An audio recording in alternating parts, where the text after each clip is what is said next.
Hey, everybody, and welcome to the Katie Weaver Show with Katie Weaver.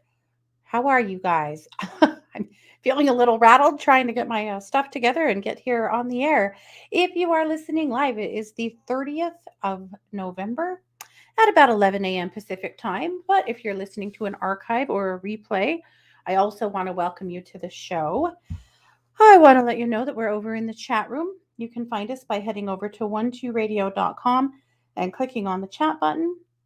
Or, of course, you can watch this stream on YouTube or Facebook under Katie Weaver Domestic Mystic. So, any way you want to connect, that would be the way to do it. And I would love to connect with you one way or another. I am keeping an eye on both chat rooms, so you can come and say hi to me either way. We are going to do some readings. I'm going to unveil a new deck today, so lots of fun stuff going on. I've also been creating up a storm, and I have a bunch to share with you that way as well. That was my delay. Somehow having some struggles with Facebook, so or tech in general, apparently. So it has been. It was Christy's birthday yesterday, and so I've been creating some things for her because I am so weird about birthdays and holidays and stuff. I just can't buy things. I always have to make things. I know. I told my nieces and nephews, I'm like the crazy aunt now who just gives you weird shit she made. I think they're okay with it. I think we'll see. Um, it's whatever, right? Is it the thought that counts? I hope. Anyway, and the reason I'm so rattled is because we got some news right before the show that we were trying to confirm and make sure was true and real before we came on with it publicly. But unfortunately, death has touched the 1-2 family yet again. Kathleen Peterson passed away on October 26th. And I know that many of you loved her and listened to her show for many years, had her book, called her on the lines. We will all really feel her passing. Scott and I have been concerned. Scott's, he was Kathleen's producer for many, many years, and they've always stayed in touch. She had taken a hiatus from radio to deal with her health, but we'd been, you know, he'd been in contact, and the last month or so she has not responded to anything, and we've been worried. And it turned out other advisors were worried too. And anyway, we were finally able to confirm this morning that Kathleen has passed. So lots and lots of love to her family and lots of gratitude to Kathleen for all that she did for the 1-2 world. She was so gifted. She was such a wonderful person. She was a talented lady that was a fierce force for change. She climbed the corporate ladder back when women really had to fight to climb the corporate ladder. Now, I'm not saying women don't still have to fight. I know they do. But Kathleen climbed the corporate ladder back in the 60s and 70s, where you had to be an absolute warrior. And she did that. And she was always really, really proud of that. I'm hoping to put together a better tribute for her, and we'll share it here probably in 1-2 Radio. But that's what we know right now, and it's in my heart, so I'm putting it out here for you guys as well, because I knew that you would want to know. But all the love in the world to Kathleen. We sure did love her. She was so good to Scott. She and Scott were always such good friends. So we're a little sad about it today, honestly. First Angie and now Kathleen. We'd like it to stop. Yeah. Yeah, Pamela, I know. Me too, because she's taken little breaks from radio before and then came back, but darn it. But you know what a powerful medium she was. So on the other side, she's going to be all over the place. You know she will. She was a hell of a lady. I had her book in my store years ago at Healing Hands. And years later, like last year, I did a home visit to a client of mine that needed someone to come in home and do some work with her because she wasn't well enough to leave her house. And I noticed on her coffee table Kathleen's book, and there were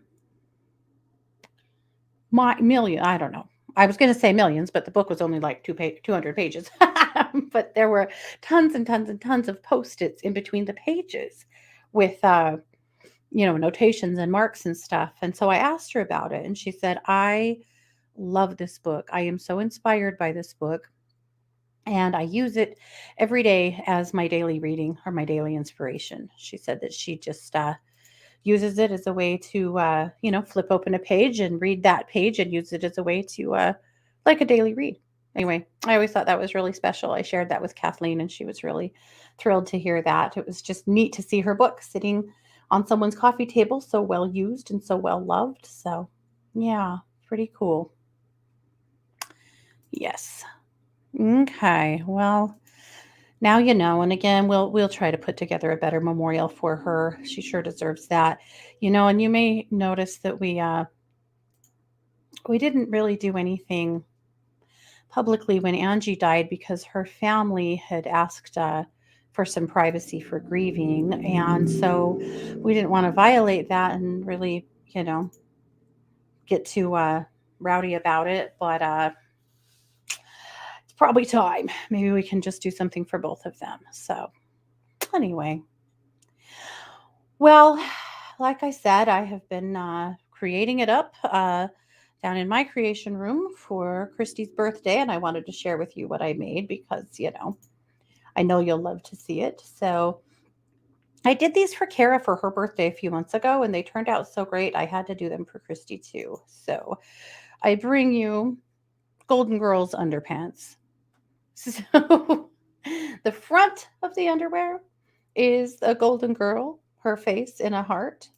And then the back are some cartoon golden girls. And then, of course, some sayings that are befitting to them. For Sophia, straight out of Shady Pines, and picture it, Sicily, 1922. For Dorothy, I could get herpes just listening to this story. And I could vomit just looking at you. Pretty sure that's what she said to Stan. That herpes comment, I'm sure, was directed at Blanche. Let's see. For Miss Rose Nyland, blow it out your turban burbles. Or, can I ask a dumb question? And for Blanche, live like Rose, love like Blanche, think like Dorothy, and speak like Sophia. And also, when I say jump, you say on who? That's some pretty typical Golden Girls stuff, I think. Anyway, had to share. They turned out really good. I also made her a mug, and I can't. I've apparently deleted all the pictures of it off my phone because I made a TikTok out of making it, and then I think I deleted my pictures. So anyway, but I did make her a cool mug as well, and Scott printed her a Triskelion pendant. So I think she was thoroughly spoiled on her birthday. We went out to dinner last night at Johnny Carino's to celebrate, and it was great. So I'm so glad you guys all have a copy of her book. Believe it or not, I don't. I used to, and I can't find it. I've looked and looked. In fact, I asked her not too long ago about how to get another copy, and I wasn't able to get through to her. And so, yeah, that's a treasure. If you have a copy of Kathleen's book, that's a hell of a treasure. Yeah. Okay, let's take a look at Luminous. I have a brand new card deck to unveil with you guys today, by the way. The Seasons of the Witch Yule Oracle. It's not a true unboxing because I've already opened them, because I'm nosy like that and couldn't wait. But I'm excited to bring them to you anyway. This is the same author this is Lorraine Anderson and Juliet Diaz that did the Seasons of the Witch Samhain cards. There's the Yule cards, and they just released some Beltane cards. So we'll read with those today and play with them a little bit and have some fun with them. But first, let's take a look at Luminous.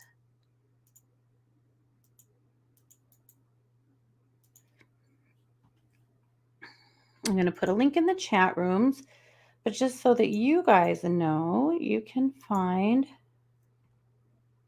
Luminous over at katie-weaver.com. Just click on the Luminous Magazine tag. You can also find Luminous Magazine on Facebook, as well as on Instagram. So lots of ways to connect, and lots of you probably already received it in your inbox this morning. But let's go through a few things.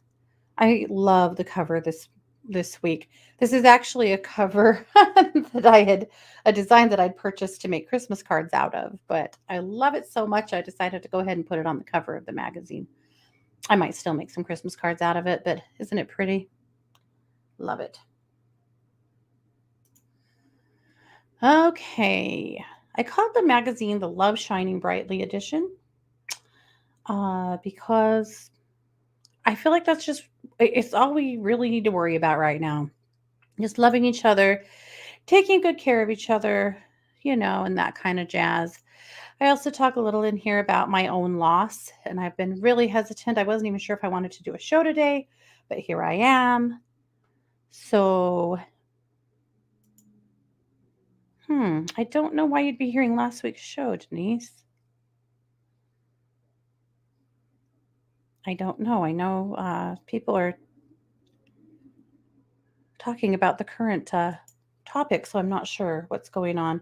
Oh, the live signal keeps going in and out. Oh, the internet is really, really bad at my house right now for some reason. So, oh, that happened to Denise on YouTube, or Lillian on YouTube. I don't know why. Weird. Uh, I've hesitated to talk about this, but I think I need to get it out of me and get the elephant in the room out of the room, I guess. But you guys know I've talked for years and years about my precious little Chihuahua, Skippy. Ooh, and you probably already know if you follow me on Facebook that he passed away on Friday. And I was ready. As ready as you can ever be, right? For a heart-wrenching loss. But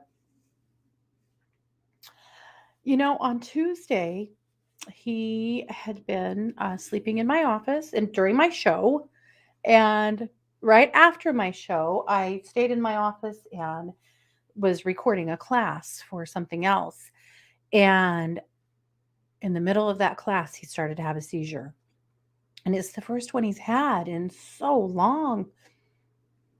And I knew when he started to have seizures again that we would probably not win this.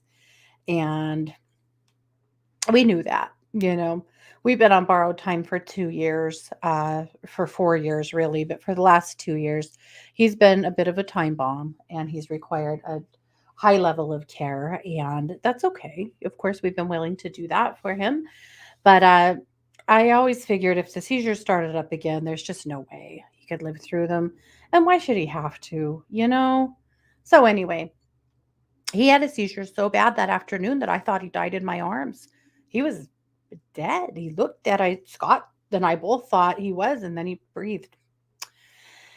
And then within about 30 minutes, he was himself for the most part again. And then it happened again on Tuesday night, the same way. So Tuesday night, I had decided Wednesday, we're going to go to the vet. We're going to help him transition. It's just time.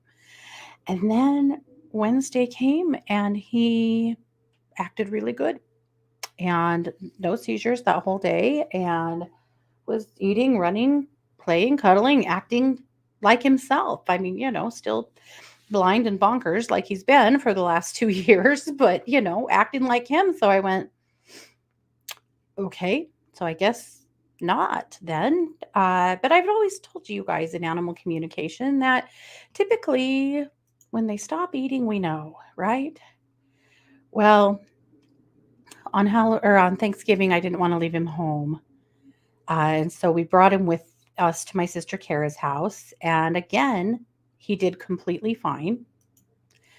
And we got home that night and he had a small seizure right after we got in bed. He's always slept next to me, and but it wasn't even big enough to get out of bed and, like worry about it. He'd had his medicine. It was just but it was small.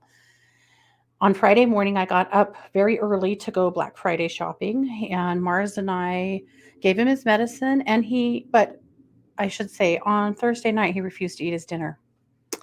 And I had given him some CBD, and I thought maybe he was just a little too high to eat.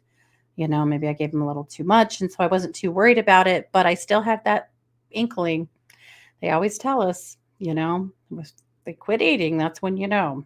Well, when he got up Friday morning with me, he was very alert and he ate his breakfast from his dinner from the night before. He took his medicine. I put him back to bed and left.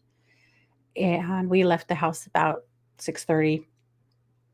At 6:45, he had a massive seizure, and she was in Scott's care at that time, and Scott held him and loved him, and he passed in Scott's arms. And he was ready.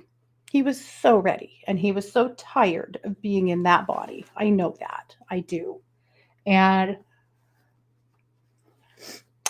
I've told you guys about my journey with Skippy before, but I'll tell you again. The first time I recognized Skippy in my life, in this lifetime, was a ferret. When I was in 7th grade, there was a new pet store downtown that I walked through one day in the fall on my way home from junior high, and they had this darling little female ferret. I'd never seen a ferret before. I'd never had a ferret. I didn't know anything about ferrets, but I loved her. Loved her. The instant I saw her, I had to have her. I was so attached to having her that I couldn't think of anything else. I just wanted to bring her home so badly. She was being beat up in her enclosure by a male ferret that she had scabs on her head from chewing on her. And I just wanted her so much. And I had some money because I'd been working in potatoes. So in the fall, when I was a kid, we'd help harvest potatoes, and we'd make a few $100s, which was a lot of money for us. So I had this money, and my dad was gone hunting for the week, and my mom was like, I really hate to let you go spend a few $100 and buy a new pet without talking to your dad about it. But I was so scared that somebody else would buy her. And there was a burning in me to bring her home that I can't even describe it. It just was so powerful. And so finally, my mom relented and we brought her home. And we loved her so much, so, so much. And she was just a kindred spirit to me in every way. And I loved her, just truly. And then when I was a freshman in college, she got a tumor. She developed a tumor on her liver and she died. And it was unbelievably devastating to me. Unbelievably devastating. And then a year later, I got married, and Scott and I saw this tiny little black and white chihuahua in a pet store. And she was standing in a fish aquarium, believe it or not. Just a little 10-gallon bare fish aquarium. There wasn't even a blanket in there. She was just there. And I asked the lady at the store why she was in this tank. And she said that the bigger puppies were bullying her and she was afraid they would hurt her. She didn't have food, water, a blanket, anything. And again, I felt the same way I did about Francine. I had to have her. And we bought her right then and there and took her home. And it was the same spirit of Francine just coming right back into my life. I felt the same kind of kinship and kindred spirit to her. We named her Littles. I had Littles for 9 years. She was my baby before I had babies and after. Maybe I had Littles for 8 years. Anyway, yeah, 8 years. At any rate, one morning I woke up and she had died in the night. She wasn't sick. There was no reason for it. She just died. And again, I was devastated beyond belief, but was starting to understand this spirit was a part of me. And it wasn't a whole lot longer that Scott, recognizing my grief, that I needed something to nurture, and he got Skippy and brought him home. And he was so tiny and so sweet. And again, I felt that same kindred energy, and I really started to understand this animal spirit has been with me multiple times in my lifetime and has also been with me in multiple lifetimes. And then a few years ago, so this has been my belief for a long time, but a few years ago, I had a reading from Anita Ahuja here at 1-2. And I'd never met Anita before. We were just talking on the phone, and she said, "Tell me about the black dog that's with you." And I said, "Okay."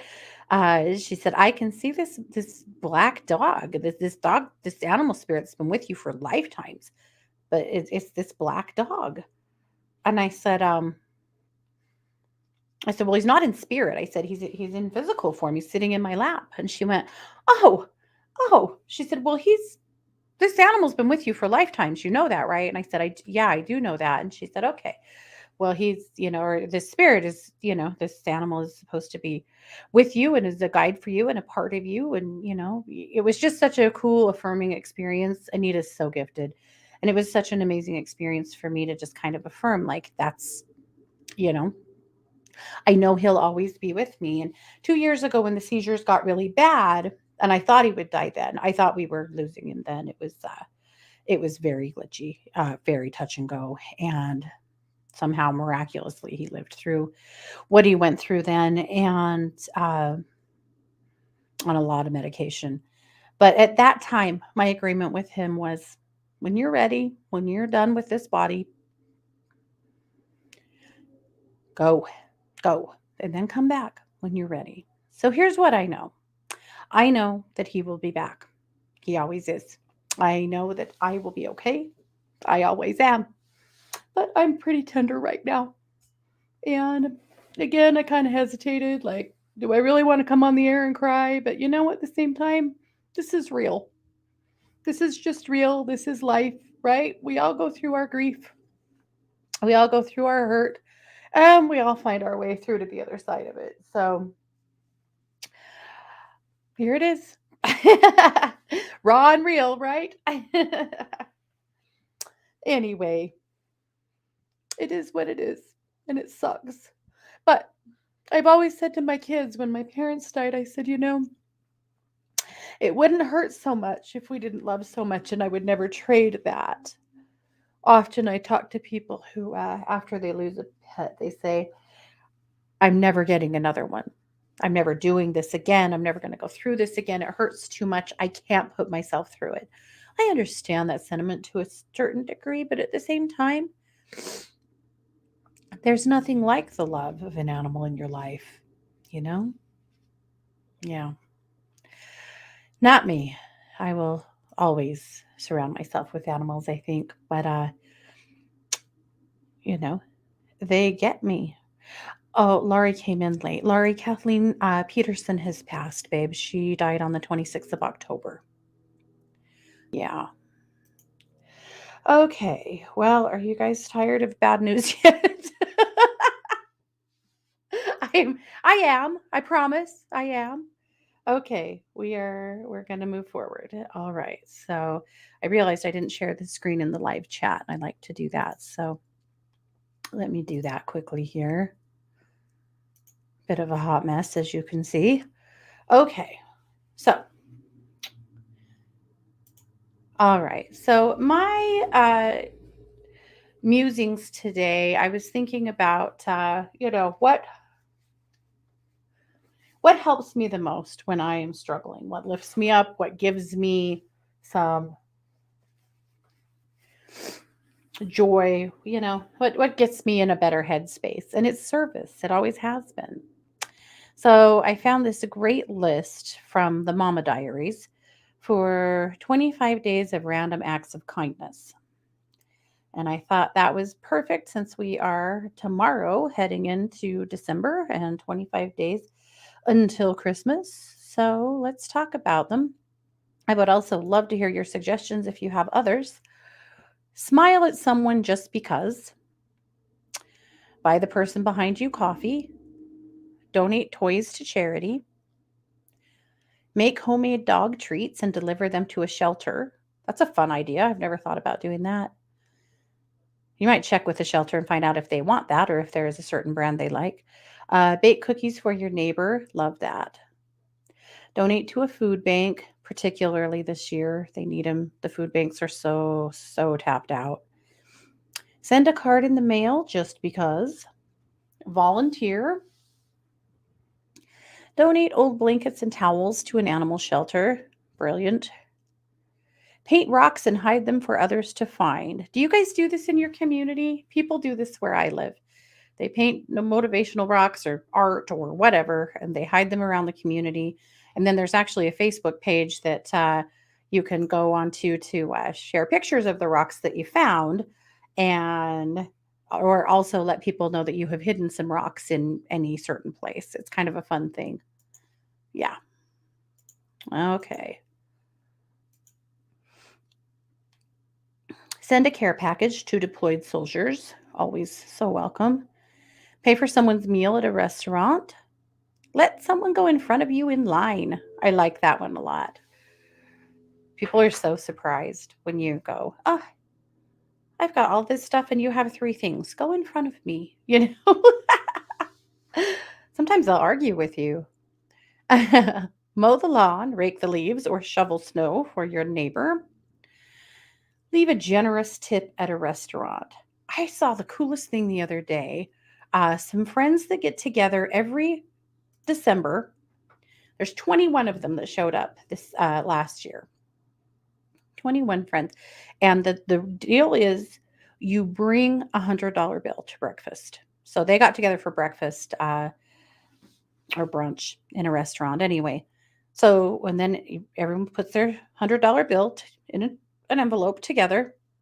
And then when check comes, they put breakfast all on the same check. And then they paid the waitress $2,100. So the breakfast for all of them came to around $300. And then the rest of it was an enormous tip. And the waitress, from the time that I was reading about, as it happened, she was on some extremely hard times. And, you know, 1,600 plus $1,700 was absolutely $1,800 was life changing for her in a lot of ways. What a cool idea, huh? I thought that's a great idea. What fun. Now, obviously, you don't have to leave a tip of $1,800. You could even leave a tip of $50, and that would make people's day, especially when you're working in, the service industry. But anyway, I loved that idea. Send someone flowers, help someone before they ask, carry a stranger's grocery bags, leave a treat in the mailbox for your mail carrier, donate to your favorite charity, compliment a stranger, bake treats and deliver them to your local police station or fire station, pick up litter at the park, place a jar of pennies by a wishing fountain. I thought that was the funnest idea. We don't have anything like that around here. But if you do, what a cool idea to leave a jar of pennies there for people that want to make a wish. Somebody may steal it. It doesn't matter. Just do it. And call a relative just to say hello. And I'm sure many other things. But I thought this was a pretty great list. I read a lot of lists trying to decide which one I really wanted to use today. And some of them were just so, I don't know, too religious or too specific. I don't know. This was my favorite. But it certainly doesn't have to be limited to this. But I do love the idea of making this month more about random acts of kindness and just acts of service and kindness than anything else. And again, for me, it's important for my heart right now that I do a lot of stuff like that because it's just really what my spirit needs. So, again, I would be curious to know what would be on your list. Okay, don't forget my holiday gift guide is in here. There's lots of stuff, that's in my Etsy store and things if you're interested in that. All right, we have bitch scopes from Kelly. And by the way, new art all the way through Luminous this week, because, well, Santa Claus is coming to town. Mm. For True Crime Paranormal over on TikTok, I'm doing a series of bad Santas for this month. It's what I wanted to do. I wasn't sure I would find enough bad Santas to fill up a whole month. Oh my God. There is a thing with people committing crimes dressed like Santa. Oh, people, man. They're so gross. Okay,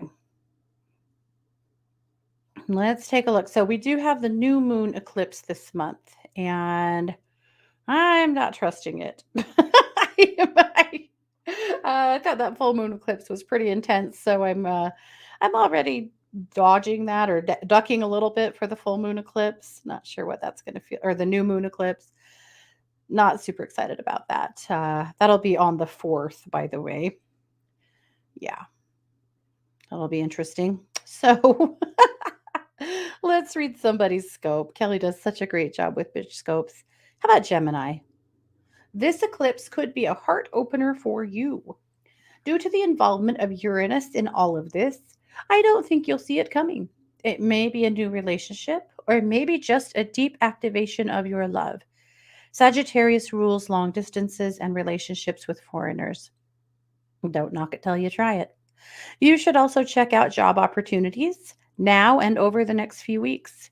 If where you are isn't working for you, you have a good chance for improvement in another environment. Taking a class or two where it may boost your career is also a good idea. So there you go, Gemini. So be sure you read your scope. They are so helpful, I think, for to read the scopes and understand the people around you. Just understanding what's going on with their in their hearts and minds, and what's going on in their astrology might help you to understand why they are acting the way they're acting. Might give you something. So, bosses, children, husbands, neighbors, friends, partners. My tip this week is about meditation. I think every once in a while it is useful to revisit meditation and be able to give yourself an opportunity to kind of reset. Like, is your meditation process working for you? Are you happy with it? Is this where you want to be with it? Or, is this something that you'd like to change up? Or have you kind of fallen off the wagon altogether? That is very possible as well. That happens to the best of us. And so sometimes I think it's a good thing to kind of double down on what are you doing and how's it working for you and what could you be doing? So here's 5 powerful reasons to meditate. Meditation brings harmony to your life. Meditation stimulates the immune system. Interesting. Meditation increases resilience to stress. Meditation improves self awareness. And meditation helps you sleep well. If you think that you cannot meditate, you have not found the right kind of meditation for you because everybody can meditate. Sometimes you just really have to look around for what works right for you. And guess what? That sitting still in mudra, om meditation type stuff, that isn't right for most people. The idea of meditating and thinking of nothing, that is something that monks train for years and years and years to do. So don't put yourself down. Don't count yourself out of meditation because you can't do the really hard thing. You don't have to. Study, look at different things. Go to YouTube and look at guided imagery meditations. There's literally millions of them. Buy a meditation that you love and do it over and over. Listen to solfeggio tones. Do a moving meditation like yoga or listening to some music that's inspiring while you take a walk. Learn about you, the way your brain works, and how you can meditate in a way that works for you. But don't be telling me you can't meditate because I will tell you that's not true. You've just got to keep looking for the right kind. I like mantra meditation as well, by the way. Okay. All right, Christy brings to us this week the ACT card for the week. So you'll just want to click on that and watch the little video at your leisure. Yep. And of course, from Melissa, her postcard this week, I am manifesting my dreams. Love it. Okay, over at True Crime Paranormal so far this week. This morning we ran a story on missing and murdered women in Yakima. That's the Yakima Indian Reservation. They have had an unthinkable problem with missing and murdered women for since the 70s, but it's really ramping up again right now. So it's something to be aware of, keep an eye on, and continue to hold our current administration accountable for doing something about it. They're working on it, they're passing things. Now let's see some real action. And then Randall Wells gets justice. This is an interesting story. Randall Wells was murdered in 2012, and his murderer fled to Mexico. Well, last month, a national true crime podcast and video cast, what's his first name? John Walsh, did a story on this case, and because of it, the murderer turned himself in. Yeah, pretty amazing. So go true crime. There are reasons for it. I also wanted to tell you guys that last week I had talked to you a little bit about a missing child. This was Haley Shell.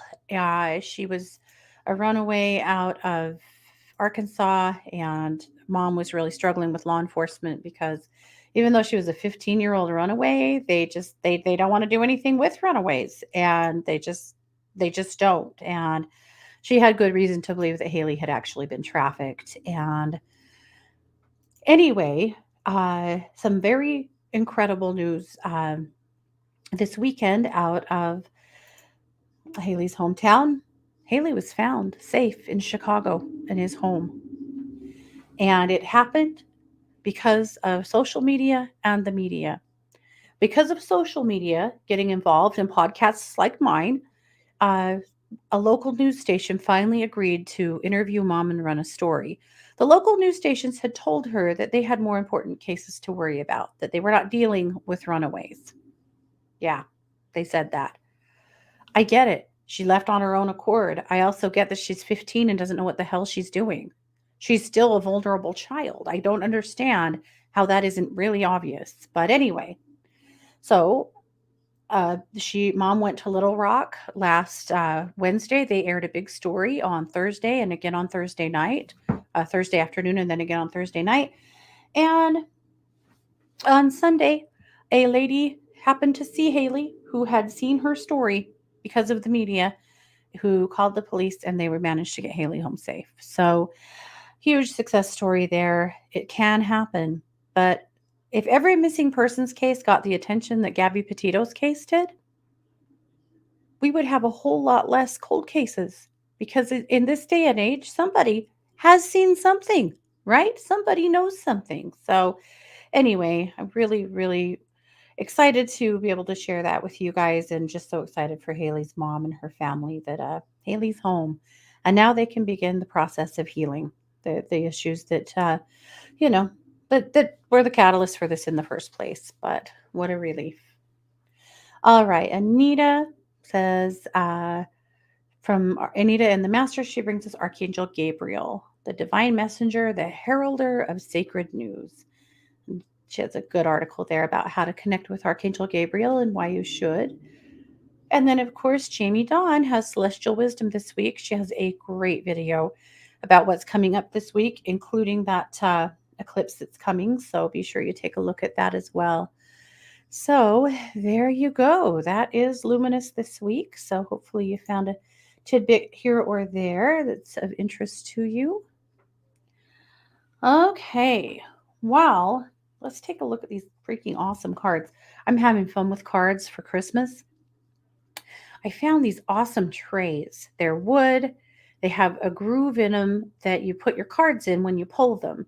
So if you guys like pull a daily card or, do a spread for the week or, something like that where you might leave your cards out of your decks to keep an eye on them, this is a tray that you stick your cards in and so that you have them like displayed anyway.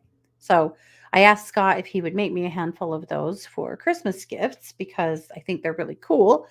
And I bought the coolest decks. So for my daughter Matea, I bought her the Spiritual AF deck. Have you guys seen the Spiritual AF deck?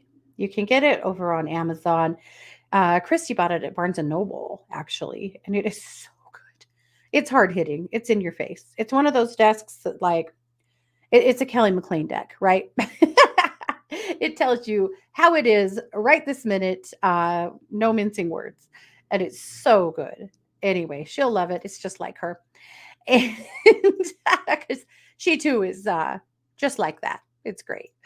Anyway, I got my niece Mia a magical deck that is so cool. It's an oracle deck, but every card has a spell on it, and she's way into stuff like that right now, so she'll love it. And I got Mars a deck about positive affirmations, since she's being a college athlete requires some positive affirmations, some belief in yourself, some real drive and push. So it's right for her. But for two of my other nieces, I'm so excited because I got them. One of them really, really loves The Nightmare Before Christmas. Well, did you know there's a Nightmare Before Christmas tarot deck? Well, there is. It's so cool. It's huge. And the artwork is absolutely phenomenal. She doesn't know anything about using tarot, and she might not use these cards for that, but she will absolutely love the artwork.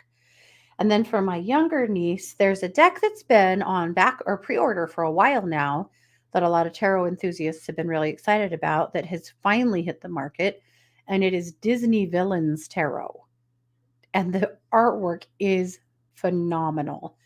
These cards are so good. Anyway, that's what I bought my younger niece. And again, she knows nothing about tarot. We're going to have a little training session and, maybe they'll use their cards and read them, or maybe they'll just have them for the art and the coolness of them. I don't care, but they're awesome. So, anyway, but I did buy myself the Seasons of the Witch Yule Oracle. And these cards are so pretty. I absolutely love them. So, that's what we're going to do today is take a look at this deck. I don't know if you remember the Seasons of the Witch Samhain Oracle, but it was gilded in red. This deck is gilded in green. Is that not just so pretty? Yeah, so green metallic gilding. Yeah, love it. They're always gold or silver. I just think these are beautiful. So I think that actually I'm going to show you a few of the cards because they are just gorgeous. Cardinal Medicine. Sorry for you guys that aren't watching. You're not going to see some of these. The Ceremony card. Chills. That's how it's feeling around my house these days. I finally turned up the heat. Scott's been keeping our thermostat at 65, and I can't do it. I can't do it anymore. It went up to 70. We'll probably settle on 68, but 65, I can't do it. The Cold Moon. I can't do it. I won't do it. Contemplation. I will do fine until a chill sets in and then my hands and feet get cold and there is no warming them up. Crone. That's when I literally want to take a ride in the car so that I can blast the cold air on my feet and turn on my heated seat and really warm up. Yeah, I agree. 65 is freezing. The Crone card, I think, is so beautiful. Don't you think that this has to be based on someone that she knows, right? This has got to be her grandmother or her mother. The Darkest Hour. I mean, I could show you the whole deck. I probably won't because that's a lot of cards, but I'm just so impressed with the artwork in this deck. And I love the idea of doing all of these different decks for the different turns on the wheel, you know? Pretty cool. Great ideas. And Father Christmas. Love. So let's pull a few cards. So, who would like me to pull them a card? I guess let's start there. I should have asked that already, probably, but let's pull a collective card since we do have that eclipse this week. Boo. It's not till the weekend. I mean, I'm being really extra and dramatic about it. I know. Kind of feel like I'm hanging by a thread. I don't need any extra help right now, eclipse. So I guess I shouldn't set myself up for it being total shit. Maybe it won't be. Maybe it'll be fine. Maybe I'll like it. You don't know. All right. So let's pull a collective card for all of us for the week. It is the Yule log.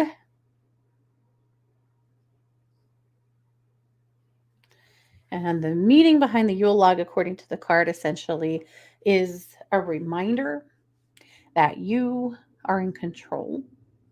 You are a creator in your life, that what you think matters, that who you are matters, that what you bring to the world matters. That's a good reminder for all of us. So I think it's just a good reminder as we move through this week that what we do matters and that we have a direct effect on the world around us, whether it's in a positive way or a negative way or a neutral way.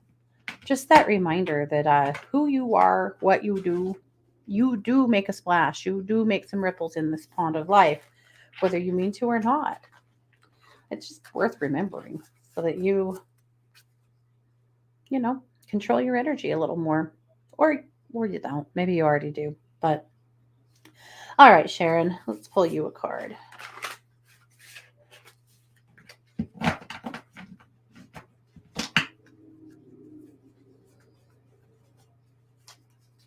I have to say, I've been struggling this last month using Angie's deck.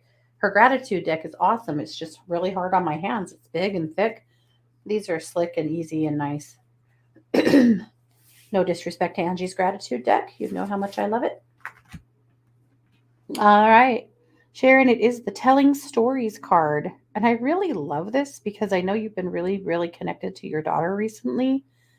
And I feel like maybe this is a reminder to you this year to tell her stories, maybe to do some journaling or some writing, about her life or maybe your own.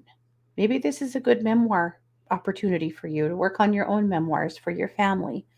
But telling stories, talking about the past, sharing parts of yourself. That also could apply to social media. I really love it when people, you know, share a story about something that what happened to them or what they saw or what they did or, I love it. I think it's very interesting to connect with each other in a more authentic way. And so, Sharon, I think for you, it is sharing your stories. I also wonder if it's about sharing your path through losing a child. I know that's a lot, but I wonder if it's about your path through losing a child and being able to come through the other side where you are now and helping other people who are in a different place with that journey.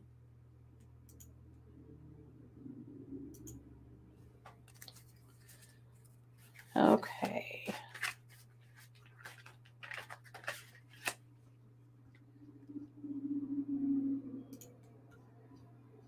All right, let's see. I know somebody asked.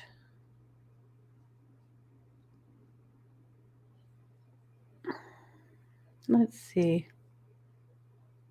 Sorry, guys. Sometimes it's not good radio when you're in the chat room and you have to like read and you know digest something. I know somebody asked for a reading earlier in the chat, and I wanted to find it. Oh, Lillian had got news last week and want to know if it will come into fruition this spring. Let's take a look. My thought of that, Lillian, is that yeah, it is. That is happening. But we'll pull a card too.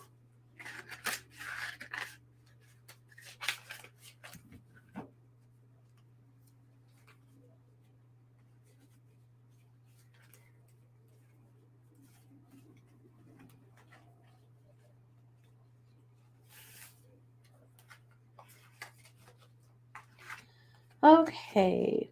The card is gatherings.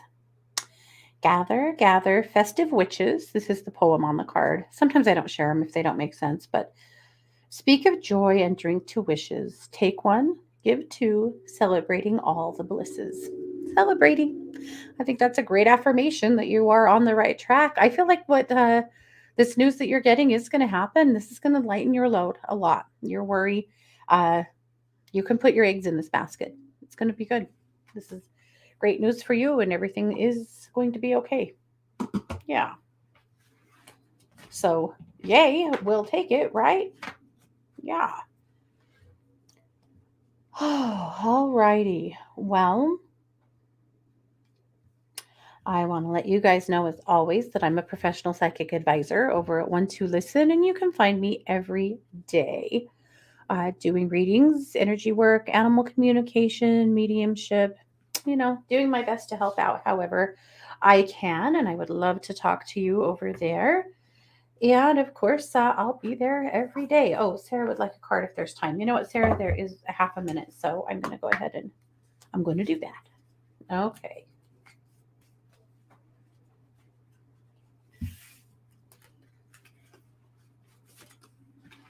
All right. The card is Hearth. May your warmth take in the gazing flame, upon the shivers they melt away. So the hearth is considered to be the center of the home. Now, listen, not all homes have a hearth. That could be the stove in the kitchen. It could also just be the kitchen itself. But I think this is a good reminder for you, Sarah, that not only is your hearth or your kitchen the center of your home, but you are the center of your home and family. I think it's just a good reminder sometimes to recognize your role and to give yourself some credit for it and bask in that a little bit. So, this is you. Sharon said, I did energy work last week for Michael's back. He told me that his back got suddenly better about the time you were doing it. Excellent. Good news. Don't like anybody suffering. Alrighty, guys, we got to go. So we've done what we can here. Again, don't forget I'm a professional psychic advisor over at 12listen.com. You can call me over there anytime for a reading or a healing or anything else. So thank you guys all so much. Thanks for being here. Thanks for taking care of my heart. I love you guys and I appreciate you. And damn it, stop crying. You've been listening to The Katie Weaver Show here on 12 Radio, where we're changing the way you listen to the world.